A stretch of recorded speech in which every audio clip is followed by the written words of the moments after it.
It was supposed to be just another long day inside the Jefferson County Courthouse in Kentucky. The kind of day where the monotony of legal proceedings filled the air with whispers, shuffling papers, and the low hum of tension. But this trial was different. It had been drawing attention for weeks. The defendant, Richard Calloway, was a former real estate tycoon turned political donor.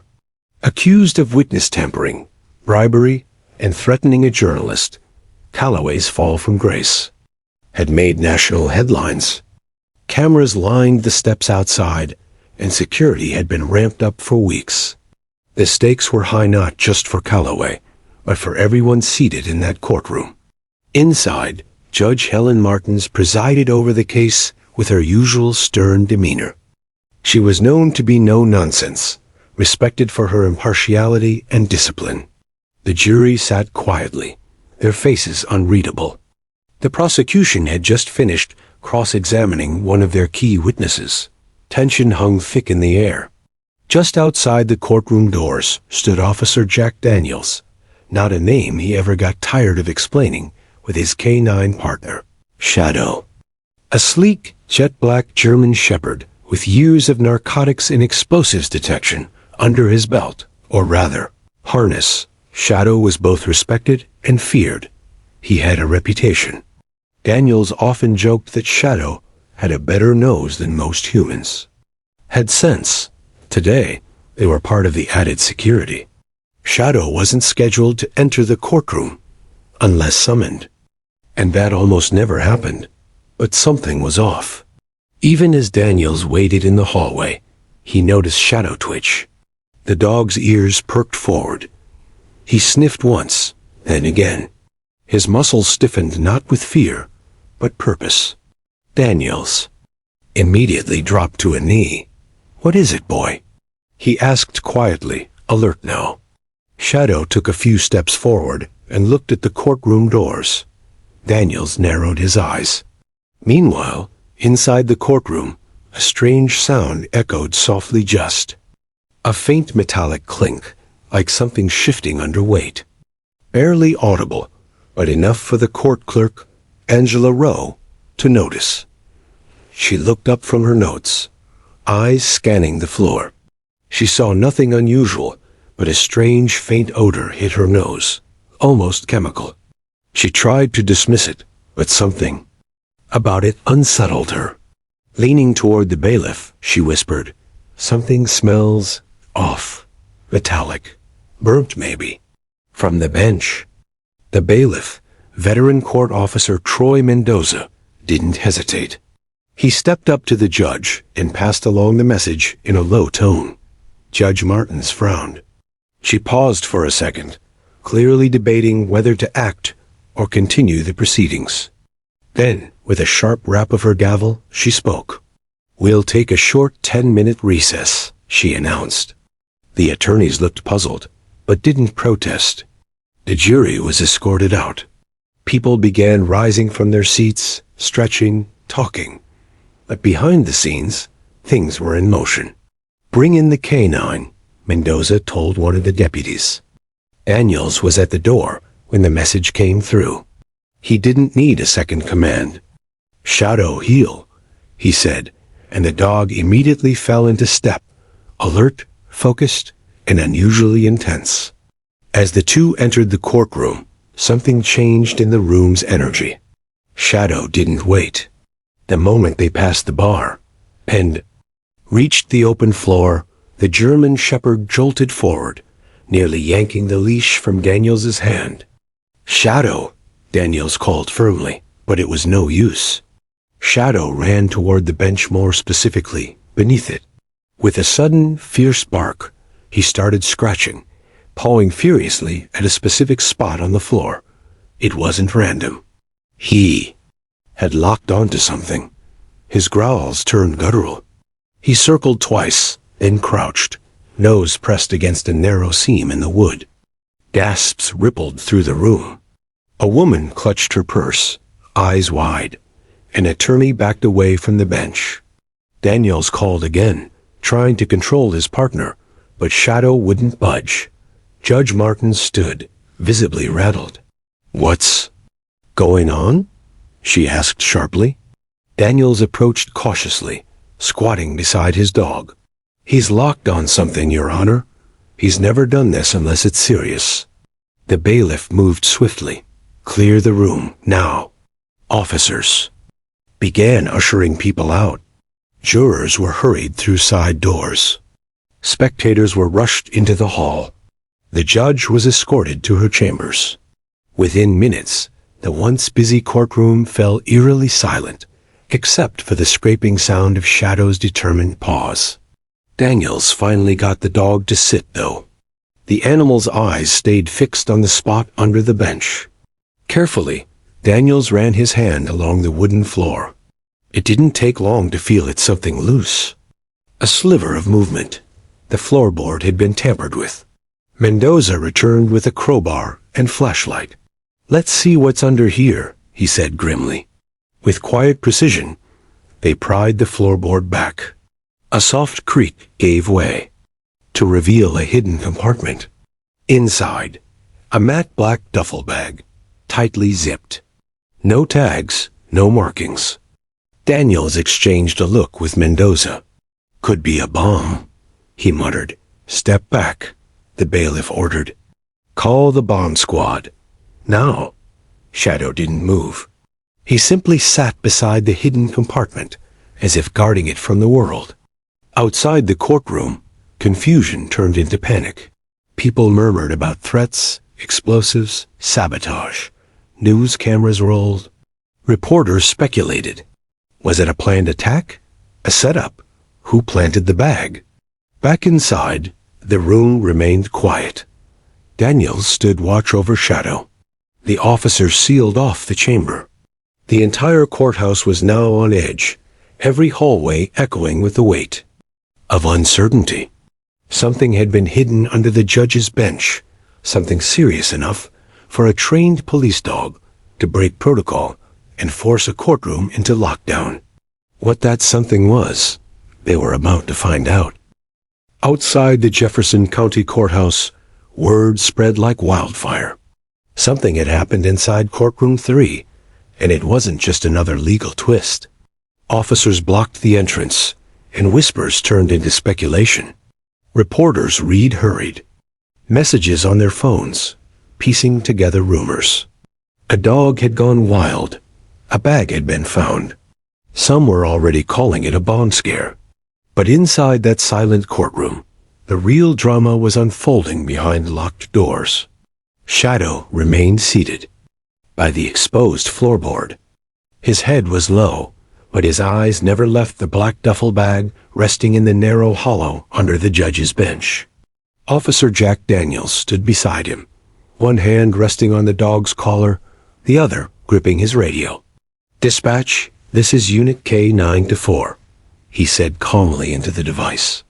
"Suspicious package discovered. Requesting bomb unit. Immediate response. Copy. K9-4. Bomb squad en route. ETA 10 minutes. Daniels turned to Bailiff Mendoza, who stood at a distance, hand on his sidearm, staring at the duffel bag. Like it might sprout legs and run. "We don't touch it," Daniels said firmly. "Not until the squad gets here." "No argument from me," Mendoza replied, his voice tight. "That dog's nose is more reliable than half the sensors we've got." The room was deathly quiet now. The mahogany walls, once warm and polished, now felt heavy and watchful. Every creak of wood or shifting chair sounded like a scream. Shadow shifted his weight slightly, never taking his eyes off the bag. Daniels knew the posture. It wasn't explosive-level alertness. No growling, no circling. But something still had the dog locked in. He was watching ... guarding. 10 minutes later, the bomb squad arrived, 3 techs in heavy gear, masks, and visors, moving with surgical caution. They were followed by a robot unit, a squat machine fitted with cameras and mechanical arms. Daniels backed away, guiding Shadow to the gallery. The lead technician examined the bag visually and nodded to his partner, who deployed the robot. Everyone held their breath as the mechanical claw reached into the floor cavity and gently lifted the duffel bag. It was placed on a collapsible steel table and within minutes scanned. No explosives, the technician finally said. No wires, no fuses, no pressure triggers. It's clean. The room exhaled. The bag was opened carefully. What they found inside was unexpected and deeply troubling. Inside was a compact audio surveillance kit, high-end, military grade, with long battery transmitters, tiny recorders, and hidden camera lenses. Coiled neatly alongside them were thumb drives, a sealed envelope, and a thick folder bound in red string. The technician looked up. This isn't a bomb. This is a listening post. Daniels narrowed his eyes. Someone's been spying inside the courtroom. Looks like it. Mendoza stepped forward slowly, gloves on, and gingerly opened the folder. Inside were printed transcripts, marked with dates, times, and speaker names. Jury room discussions. Private attorney-client conversations. Sealed witness statements. Everything recorded in precise detail, conversations that were never meant to leave the chambers. Daniels leaned in. These are confidential sessions. Some of these happened during closed-door recesses. Mendoza flipped another page. It was labeled Juror Number 4, Coercion Notes. Daniels felt his stomach tighten. Someone's trying to influence the jury. More pages followed. Names were highlighted. Side notes had been handwritten in the margins. There were references to financial accounts, symbols beside certain initials. In the envelope, they found photos, printed stills captured from hidden camera angles inside the judge's chambers, jury room, and even the hallway outside. This goes beyond illegal, Mendoza whispered. This is full-blown corruption. A fourth technician brought over a laptop and loaded one of the thumb drives. Audio files popped up, each labeled by date and time. They selected one. Man's voice crackled through the speakers, unmistakably Judge Martin's. If this gets out, the trial collapses. We need more time to get leverage on the witness. Daniels and Mendoza froze. That's the judge's voice, Daniels said slowly. I've worked with her for 15 years, Mendoza replied. I've never heard her speak like that. Another voice joined in, one they didn't recognize. Possibly a defense consultant or someone within the clerk's office. They were discussing delaying testimonies, manipulating scheduling to benefit the defendant, and referring to external pressure. It was undeniable. Someone or several people were using this courtroom as a theater for hidden influence. And they had been recording every step of it. Within the hour, the FBI was called in. Shadow was escorted out, his job technically finished, though he seemed reluctant to leave. Officers cleared the rest of the courtroom, while federal agents began boxing evidence. Everyone who had been in that room earlier, including attorneys, the jury, and court staff, were to be questioned.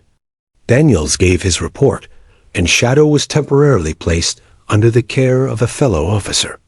The dog looked over his shoulder once as he was led out, alert, unwilling, like he knew his work wasn't done. Outside, the world had erupted. News vans were everywhere. Helicopters circled. Social media had exploded with hashtags like #CourtroomScandal and #K9Hero. Reporters speculated everything from terrorist threats to insider leaks. The truth, however, was more insidious. A courtroom had become a stage for manipulation, and a dog had uncovered the script. In a back office, Daniels sat across from two federal agents. "Do you think your dog knew what he was doing?" one asked. "He doesn't move unless he smells something he's trained to detect," Daniels replied. "But today, he moved like he knew it mattered, not just a scent, instinct." The agent nodded. "Your K9 might have just exposed a statewide conspiracy." Daniels didn't smile. He was still too shaken. But as he looked out the window and saw Shadow waiting patiently in the distance, he felt something stir in his chest. They had only scratched the surface. Whatever was buried under that courtroom floor had been left there for a reason, and by someone who knew exactly what they were doing. And now, thanks to Shadow, they were going to find out who and why. By the next morning, Jefferson County Courthouse had become ground zero for one of the most explosive judicial scandals in recent memory. Armed agents stood at every entrance. Police escorted key court officials in and out, avoiding the crowd of journalists clustered outside. News anchors read prepared statements live on national TV, but few details had been confirmed. Inside, federal investigators were working around the clock to piece together what had happened and how long it had been happening. Special Agent Kendra Voss had been flown in from Washington overnight. Her specialty, uncovering deep state corruption and institutional compromise. She had seen federal judges indicted, law clerks vanish, even state witnesses disappear under suspicious circumstances. But what she saw on the surveillance footage from that courtroom chilled her. They bugged the jury room, she said bluntly to her team. They weren't just spying, they were controlling outcomes. A junior agent nodded toward a whiteboard. We think it started 2 trials ago. Same judge, same defense attorney. The rulings were unusually favorable. Voss turned back to the evidence board, which now had red string connecting names, photos, timestamps, and signatures. At the center was a printed photo of the duffel bag, circled in red. Below it, code name, Operation Silence. Meanwhile, Officer Daniels returned to the K-9 unit headquarters with Shadow, who had become an overnight sensation. He'd received calls from news outlets, podcast hosts, and even a late-night talk show, but none of that mattered now. Not when. They still didn't know who planted the bag, or how deeply the rot had spread. Daniels looked at Shadow, resting on his mat, still alert even in rest. We walked into a snake pit, buddy. You were the first to notice. Shadow lifted his head and stared. Back at the courthouse, forensic teams continued analyzing the surveillance data. One audio file, time-stamped 2 weeks before the current trial, revealed an unsettling conversation. A male voice said, "The jurors will lean guilty, unless we remind them who's watching." The other replied, "They've been reminded." One of them found the envelope. That was enough to trigger an urgent meeting between the FBI, Department of Justice, and Kentucky's State Judicial Commission. A confidential decision was made to temporarily suspend Judge Martins and seize all case files from her courtroom. Every case she'd handled over the past 18 months was now under review. For the jurors of the Callaway trial, it was worse. They were kept in protective custody as investigators revealed they'd been unknowingly monitored during deliberations. Juror number 4, the one whose name was found in the red-stringed folder, broke down in tears when questioned. "I thought I was being paranoid," she confessed. "I kept seeing the same man near my apartment building. I got an envelope in my mailbox, no stamp, no sender. It said, 'People are listening. Choose wisely.' I didn't say anything. I was scared." Those words were enough to escalate the case into something even darker: judicial intimidation. Daniels was brought back in for questioning this time, not about Shadow, but about the timing. "Why did your dog lock onto the bag when he did?" Agent Voss asked him directly. "He wasn't supposed to enter," Daniels explained. "But just before we got the call, he stiffened, like he caught a trace. Something chemical. Could it have been planted recently?" Daniels nodded. "Absolutely. If that bag had been there for days, Shadow would have caught it earlier. Someone put it there that morning. Maybe even during the trial. And your dog broke protocol. He's never done that before." Voss leaned back. "What if that's what the person wanted?" Daniels frowned. "What do you mean?" Think about it, she said. Someone went through a lot of trouble to plant that bag. Just risky enough to get noticed. Just clean enough to cause questions, not damage. And they made sure your dog would find it. Daniels froze. You think it was a warning? Or a confession, Voss replied. That's when the court clerk, Angela Rowe, stepped forward voluntarily with something unexpected. A handwritten note she found inside her desk drawer that morning. It read, "Sometimes the only way to reveal the infection is to bleed the wound. Trust the dog." It was unsigned, no fingerprints. Clean ink, carefully pressed on standard paper. The phrasing sent shivers through the room. Angela explained she'd dismissed it at first, thinking it was a prank, or perhaps meant for someone else. But when she saw the headlines that morning, she realized someone had placed the note there intentionally. Agent Voss ordered the entire courthouse scanned for additional surveillance or traces. Within hours, hidden microphones were discovered, behind 3 portraits and 1 speaker system in the hallway. They'd been hardwired, meaning someone with long-term access had installed them. The suspect list narrowed to 5 individuals, 3 longtime clerks, a janitor with an electrical background, and Harold Brewer, the assistant who handled the judge's private scheduling. That evening, Brewer was brought in. He looked nervous, sweaty, defensive. Voss opened with a simple question. Do you know what was hidden under the bench? He didn't answer. Daniels, who'd been sitting in the corner, added, My dog did. And he doesn't bark at shadows. Brewer's eyes flicked up. You don't understand, he whispered. Help us, Voss said, or this goes very badly for you. Brewer swallowed hard. I didn't plant the bag, he said, but I knew it was there. I was told to ignore it, that it was for protection. I thought it was drugs. I didn't know it was all that. Who told you? Voss asked. Brewer hesitated. I never met him. Just a voice on the phone. Said he represented someone important, the insurance. Told me to stay out of it, or my job wouldn't be the only thing I lost. That was enough for a warrant. The FBI expanded the search, targeting Judge Martin's financials and email history. Within 24 hours, encrypted messages were uncovered, some from encrypted proxies, but one mistake stood out. A forwarded message to a personal account, listing a hotel room number and a cash transaction receipt. The hotel guest name? Richard Calloway. The accused was no longer just a defendant. He was part of a network. And the dog, once seen as a tool for sniffing out danger, had just become the most unlikely whistleblower of all. Federal agents swarmed the Jefferson City suites just after midnight. Room 813, listed under a fake name, had been rented for 2 weeks and paid in cash. But when they entered, the room was empty, no guest, no luggage. Only one thing remained. A cell phone taped to the underside of the bathroom sink, buzzing quietly. Agent Voss retrieved it with gloves. The phone had no SIM card, but its screen displayed a countdown clock.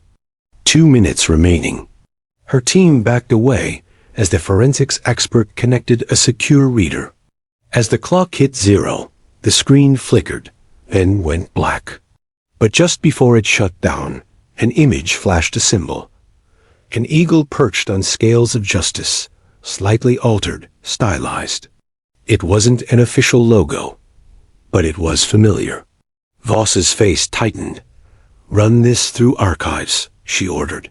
I've seen this before. Back at the courthouse, Officer Daniels couldn't sleep. Shadow paced near the front door of his home, still on edge. Daniels had tried calming him with familiar commands, toys, even a late-night walk. Nothing worked. The dog's instincts hadn't relaxed, and that worried him more than anything else. He turned on the news.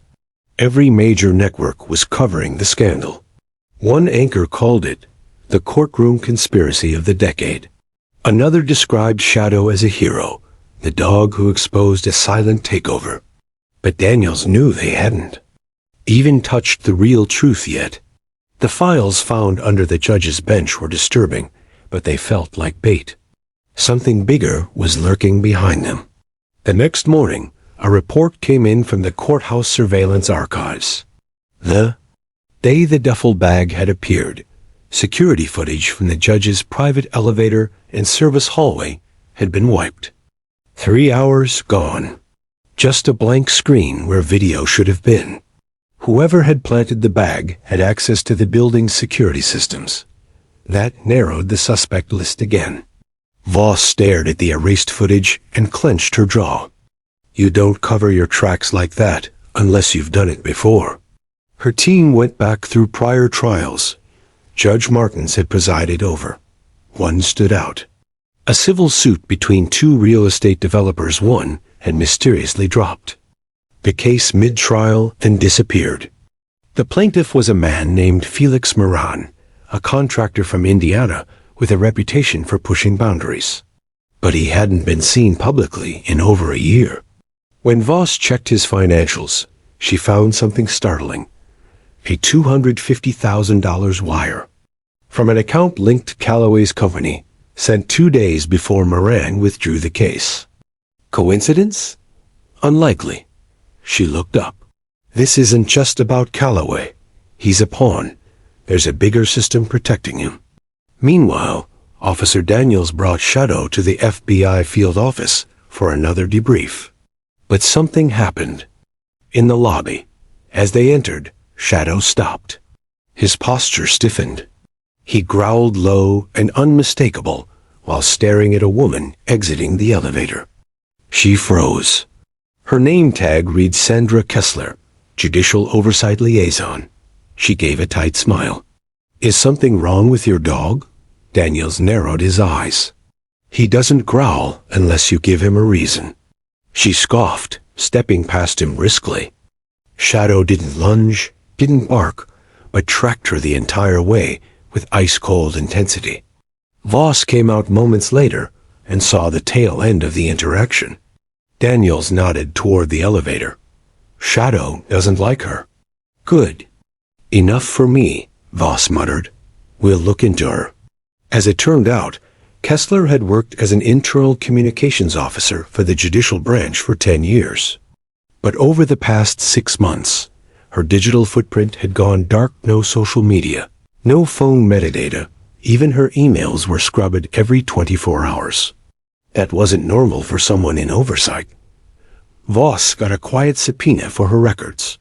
That afternoon, Daniels and Shadow were invited back to the now-closed courtroom. The FBI wanted to test whether the dog would react to any other part of the room. It was empty. The bench had been lifted, floorboards replaced, cleaned, sanitized. Daniels let Shadow off leash. At first, nothing happened. The dog sniffed casually. Around the gallery, the jury box, and the corners of the room. Then something changed. He froze in the aisle right beside the witness stand. Then, without warning, he began pawing at the corner of the podium. Daniels rushed over. He's got something. They pulled up the base plate under the wooden stand. Another hidden slot. This time, a flash drive taped flat inside a plastic bag. It wasn't dusty. It had been placed there recently. This was new. The FBI immediately extracted it and rushed it back to the lab. The flash drive contained a single folder, password protected, with a cryptic name, for the one who still listens. Within the hour, they cracked it open. Inside were 6 audio files, each labeled by initials and dates. All had been recorded in private judges' chambers. Some were conversations between Martins and legal assistants. But one was different. It featured a voice neither recognized at first. He had a slight accent, slow and confident. We don't need to control everyone, the voice said. Just the few who decide outcomes. Give the judge one reason. Give the jury one doubt. Justice bends. It always bends. The name at the end of the file was chilling. R. Vernon. Voss turned pale. Russell Vernon? Her assistant asked. Didn't he die last year? Voss nodded slowly. Officially. Yes, but there was no body. No autopsy. Just a burned car and a closed case. Vernon had once been a federal prosecutor with deep connections in the political world. He'd vanished after being investigated for tampering with federal cases. Now his voice had returned from the courtroom itself. It was clear now. This wasn't about one trial or one judge. This was about influence from the shadows, orchestrated by someone thought to be dead.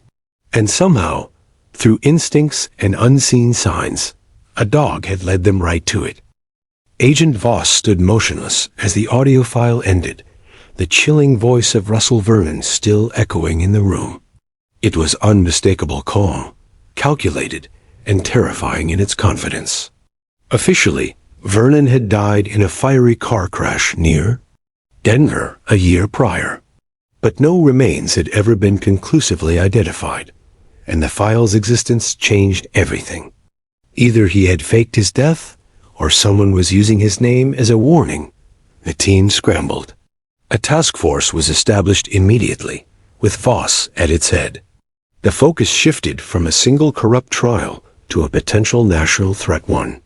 That could reach into the federal system itself.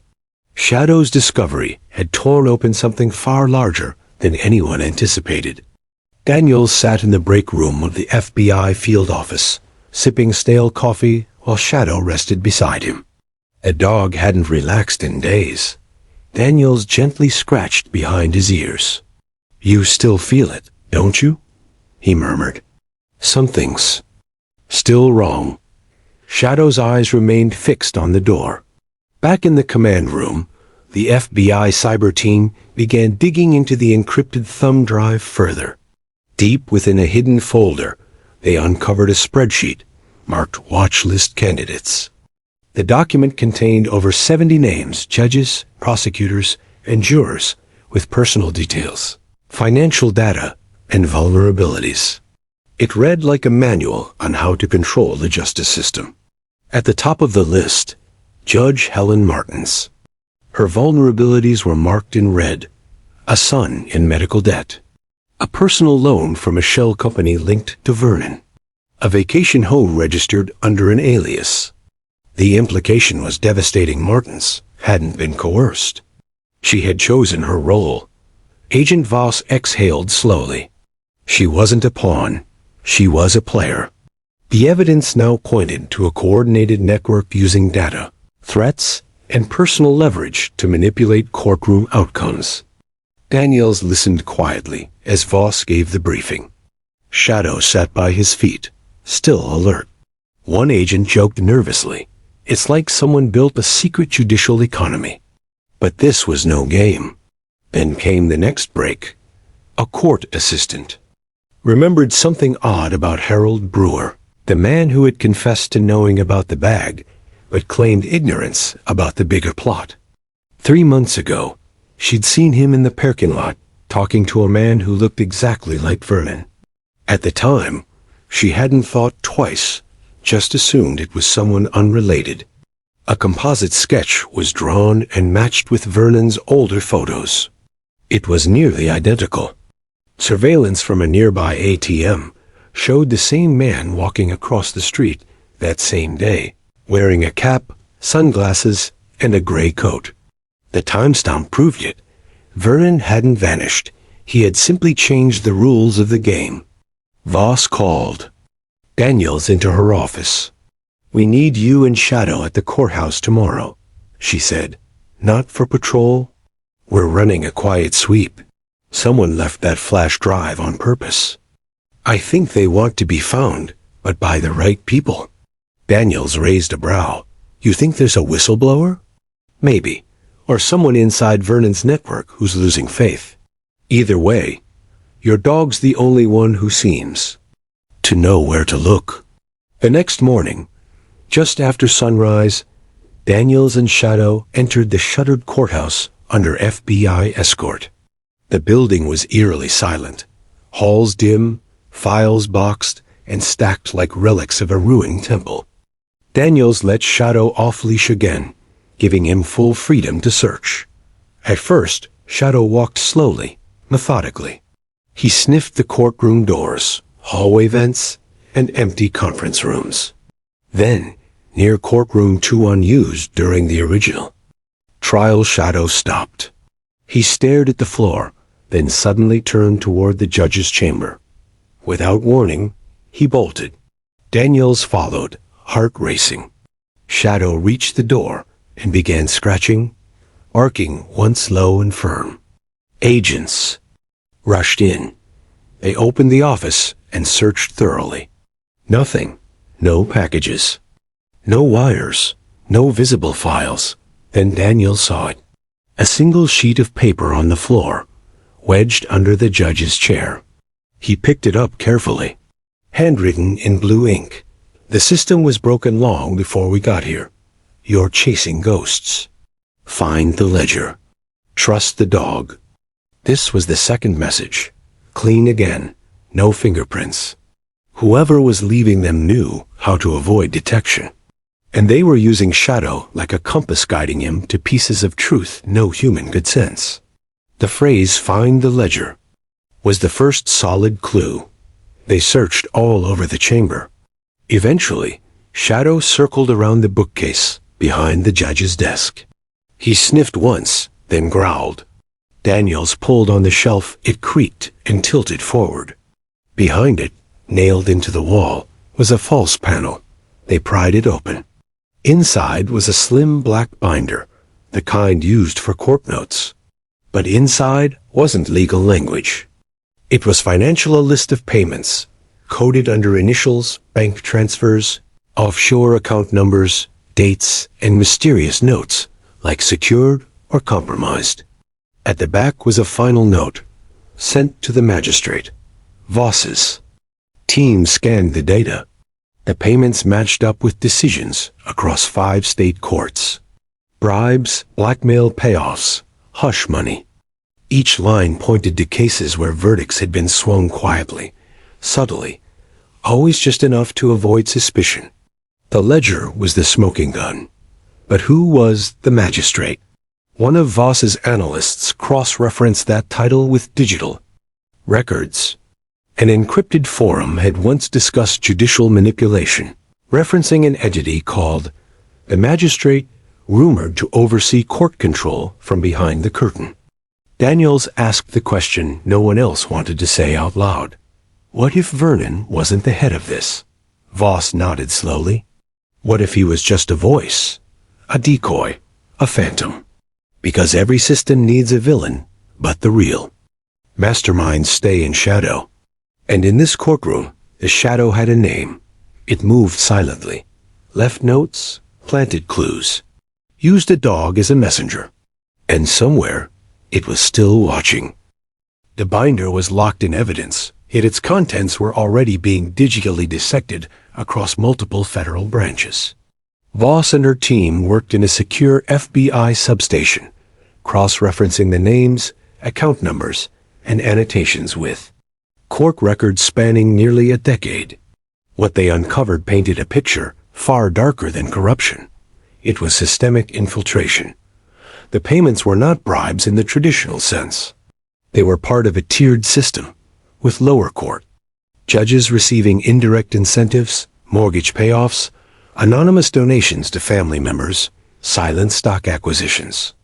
At the top tiers, the transfers became investments in offshore fronts tied to companies whose board members had legal immunity. The trail, though complex, was precise. The name, the magistrate, appeared only once in each ledger entry and always as the final authorizing sign-off. Shadow rested beside Daniels, his breathing steady but alert. Though the courtroom was now clear and inactive, his instincts remained sharp. Every time a new name was read aloud from the ledger, Shadow would twitch, ears flicking or eyes narrowing, as if he could still sense the web tightening. One name stopped the room cold. Arthur Keene, retired appellate judge, former federal advisor, an occasional media guest for legal commentary. A man considered unimpeachable. "Check this twice," Voss ordered. "There's no way someone like Keene would be involved. That's a suicide leap." But the transactions aligned perfectly. His foundation, Keene Legal Reform Initiative, received 2 payments totaling over $800,000 from one of the offshore entities listed in the ledger. No apparent services rendered. No explanation filed. On the same dates, verdicts shifted dramatically. In corporate liability cases, each saving the accused millions in potential damages. A warrant was issued by dusk. Meanwhile, back at the courthouse, Daniels received a surprise. Shadow had grown restless again, pawing at the floor in an area they'd already cleared, this time inside the storage vault used for archived evidence.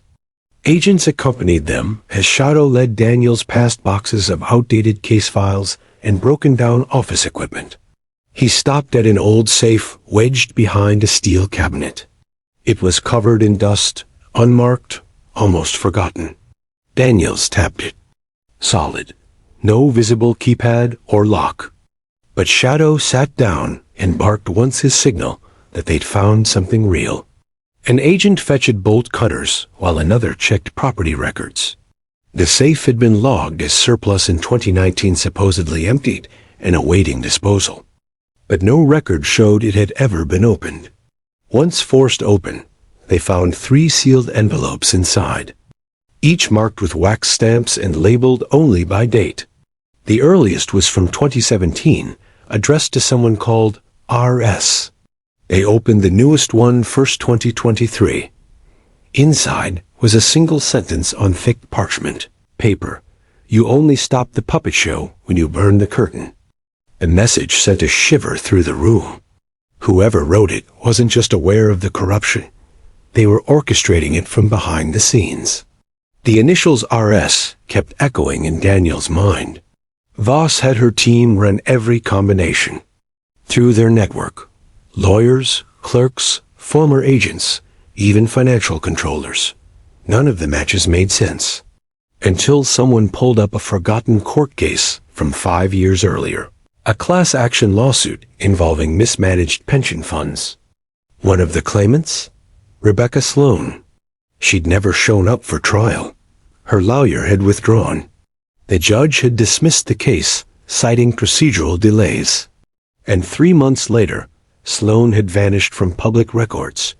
No address, no employment, no bank activity. Daniels leaned in.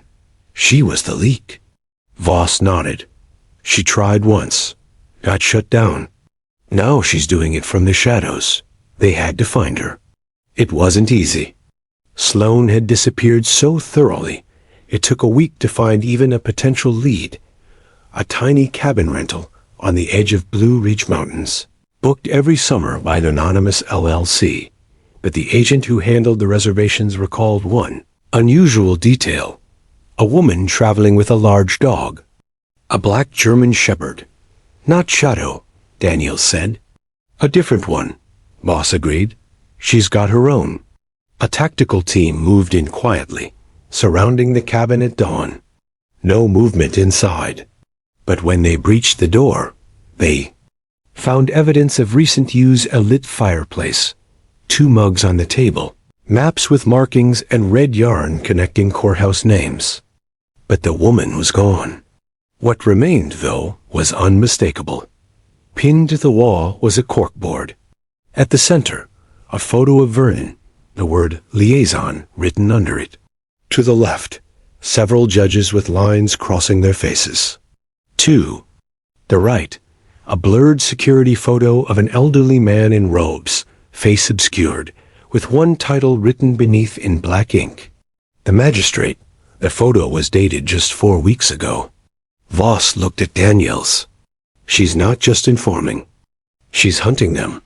A war had started silently years ago. One woman tried to expose it. She failed in court, but survived in silence. Now she was striking back from the shadows, using Vernon's network against itself, leaving clues for the right people to find. And she wasn't alone. The second letter from the safe was addressed to Agent V. Voss opened it with care. Inside was a short paragraph. If you're reading this, it means we're on the same path. Follow the transactions in sequence. You'll see the rot started before you were born. I've seen the magistrate. I know where he'll be, but only your team can end this publicly. Burn the curtain, Voss. It was signed, R.S. Daniels. Looked down at Shadow. The dog's ears twitched again. He was staring out the window, tail stiff. Something was coming. Nightfall settled like a shroud over Washington, D.C., but the lights inside the FBI Special Operations Room burned bright. The ledger had triggered an avalanche, and now, with the discovery of the secret cabin and the letter from R.S., the team knew the final act had begun. Somewhere out there, Rebecca Sloan was orchestrating a high-stakes hunt, and the magistrate, the ghost behind it all, was her ultimate target. Voss circled a new map projected across the wall. These pins represent all known movements of Vernon's financial shell companies. The latest transaction took place yesterday, offshore to a trust in Geneva, routed through an American intermediary. Name on the records? An analyst clicked. Judge Arthur Keene. Daniels tightened his jaw. He's still active, still pulling strings. He won't be for long, Voss said, her voice cold. We now believe Keene may be the public face, but the man Sloan saw? That's someone else. Shadow shifted again. The dog had barely rested since the safe was opened. Daniels trusted his instincts, and something was still off. As if danger wasn't just out there, but creeping closer. Hours later, a breakthrough came not from a field agent, but from a retired court clerk named Elaine Torres. She contacted the FBI tip line after seeing a news leak about courthouse corruption. She had a story, one buried years ago. In 2008, Elaine had been tasked with processing closed records from a sealed federal case, one involving a whistleblower who died in what was called a car accident. She recalled the presiding judge wore no badge, never gave his name, and cleared the courtroom of all staff during his appearances. But she remembered one detail. He had a limp, she said. Walked with a cane, old leather one. Crooked. Handle. When shown the blurred photograph found in Sloan's cabin, she went pale. That's him. The magistrate had a face now, but no name. Still, it was enough. Voss ordered surveillance of elite private clubs in D.C. and requested aging facial scans from every known judicial database. They ran the image through military archives, foreign embassies, and even Cold War intelligence files. The match came from a declassified CIA document. Name, Victor Relin. Occupation, former federal prosecutor. Declared dead, 1994. Confirmed alive, never, until now. He faked his death, Voss muttered, and used that silence to build this network. Relin, alias the magistrate, had disappeared from the public record decades ago, but hadn't vanished. He'd simply moved underground. The ledger proved he'd been involved in hundreds of high-profile case shifts since 1996. His style was unmistakable. He never left a digital trace, used intermediaries to pressure verdicts, and built influence by owning judges with life-altering secrets. A task force was mobilized within the hour. The final clue came from Shadow. While agents prepared for Keene's quiet arrest, Daniels returned to the original courthouse. Something had bothered him from the start. Why had Shadow, during that first outburst, gone to that specific bench? And why the renewed agitation at the evidence vault? What linked the two? Shadow led him again, this time toward the basement archives. The dog sniffed along the old stone walls, pacing, then stopped at a locked door with a rusted chain.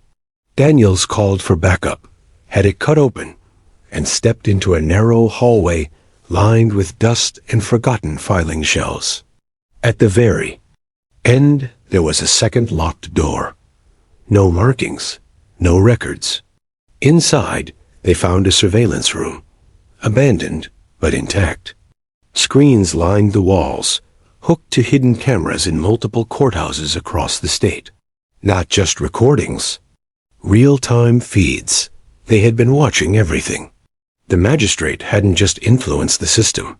He controlled it like a puppet master, watching, recording, blackmailing in silence. There was a metal case on the table. Inside, encrypted hard drives, over 30 of them. Every conversation, every ruling, every off-record whisper, all documented. And in the corner, a monitor still played. It showed Arthur Keene sitting in a lavish penthouse, speaking to someone off camera. Daniels grabbed the feed and had it rerouted to the task force. Facial recognition did the rest. Victor Relin was alive and seated just outside the camera frame. By midnight, tactical teams were on the move. Keene's penthouse was located in a secured residential tower with diplomatic protections. A direct raid was off the table. But Voss found a way around it. A financial warrant issued through an international anti-corruption treaty, enforced under the pretext of asset seizure. That opened the door. Daniels' shadow and a team of agents moved swiftly. Keene was arrested, without incident, too shocked to resist. But Relin had vanished minutes before entry. All they found was another envelope on the table, addressed simply to the ones who finally looked. The letter read, "You've chased shadows. Good. That means you understand now. I am the architect of the broken system. But I am not alone. You've exposed my face, not the engine. If you want to finish what she started, burn the curtain. This is your final move." It was unsigned. But beneath the note was a Polaroid, Rebecca Sloan, standing at the edge of a courthouse rooftop, looking down, her dog beside her. Date was scrawled on the back, tomorrow, noon. Voss read it, then looked at Daniels. "She wants us to be there." The next morning, a cold haze covered the city, shrouding its streets in a thin silver mist. The courthouse at Lincoln Square, now under federal guard, looked more like a fortress than a place of law. Just before noon, agents, officials, and news crews quietly surrounded the building's perimeter, unaware that history was about to be rewritten. Daniels stood on the rooftop, shadow at his side, eyes trained on the opposite ledge. The photograph's angle had been a clue, a signal. Rebecca Sloan wasn't warning them. She was calling them to bear witness. Then she stepped into view. Rebecca emerged from the rooftop stairwell, her posture calm, a slim folder in hand. Her dog, a German shepherd older than Shadow, limped beside her, tail gently wagging. The world below stilled as cameras zoomed in, capturing every breathless second. Daniels didn't speak. He waited. Rebecca held up the folder. "This is the rest of it," she said, voice carried by rooftop mics. "Everything he didn't destroy. You'll find the names, the transfers, the victims. You already know the rest. But this will take down what he built." Voss stepped beside Daniels. "She's done it." She brought the hammer. Across the city, raids began. Simultaneously, as Rebecca spoke, federal agents entered 10 law offices, 6 judicial chambers, 3 luxury estates, and 2 sealed military archives. Within an hour, over 20 judges were placed under arrest. 6 senators were named in sealed indictments. 2 foreign dignitaries were implicated in bribery. Victor Relin had created a judicial black market, and now it was exposed. But even as the structure collapsed, there remained one last truth to confront: justice for those buried by silence. Daniels walked toward Rebecca, slowly. "You could have run," he said gently. "Why didn't you?" She looked at him, weary yet clear-eyed. Because justice doesn't run, it stands. Her hand released the folder. It landed at Daniels's feet. She looked to her dog and kneeled beside him. "He's tired," she whispered. "He's seen too much." From his coat, Daniels pulled a badge. Not the FBI's, but the one from the courtroom, the one she'd lost that day her. Life was ripped apart.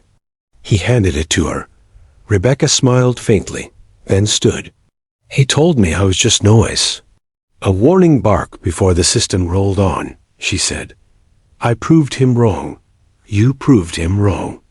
A helicopter thumped overhead. Press, circling. Like hawks, but the real story had already been written. Below, the courthouse erupted with movement. Crowds pushed forward. News anchors broadcast updates as indictments hit national headlines. Shadow and Rebecca's dog sat side by side at the rooftop's edge, like sentinels. When the agents escorted her down moments later, the crowd didn't jeer. They didn't shout. They clapped. Not because she was guilty, but because she'd fought for truth when no one else dared. Over the next few days, the story exploded. Every outlet covered the takedown of Rellin's empire. The hidden surveillance room was shown on primetime TV. The ledger, scanned, decoded, and published online, became the most downloaded file in U.S. history. But Rebecca asked for one thing. No interviews, no books, no reward, she returned. Home to her small house outside Richmond. Her dog passed quietly, 2 weeks later, buried beneath the cherry tree in her yard. Daniels visited her one last time, before she disappeared from public view. "You were the only one who listened to him," she told him, referring to Shadow. Daniels looked at his own dog, curled beside the porch. "No," he said softly. "He listened to you." Back in Washington, reforms began. A new commission, the Sloan Integrity Act, was signed into law. It mandated body cameras for federal judges, full public access to financial disclosures, and permanent civilian oversight on judicial conduct. Victor Rellin, however, remained missing. Every camera in D.C. was scanned, every border alerted. He vanished like smoke. Some say he fled to a private island. Others believe he was silenced by one of the many enemies he'd helped protect. But for Daniels, it didn't matter. What mattered was that the machine had stopped. One night, months later, Daniels and Shadow walked past the old courthouse. It was quieter now, rebuilt, safer. A plaque near the front steps bore a new engraving. In memory of those who barked before anyone listened. Justice doesn't run, it stands. As the dog rested at his feet, Daniels looked up at the dark windows, remembering how it all began, with a silent signal from a girl to a dog. The courtroom had erupted, but what followed was a silence. Louder than any bark, the silence of truth finally heard. And justice finally served.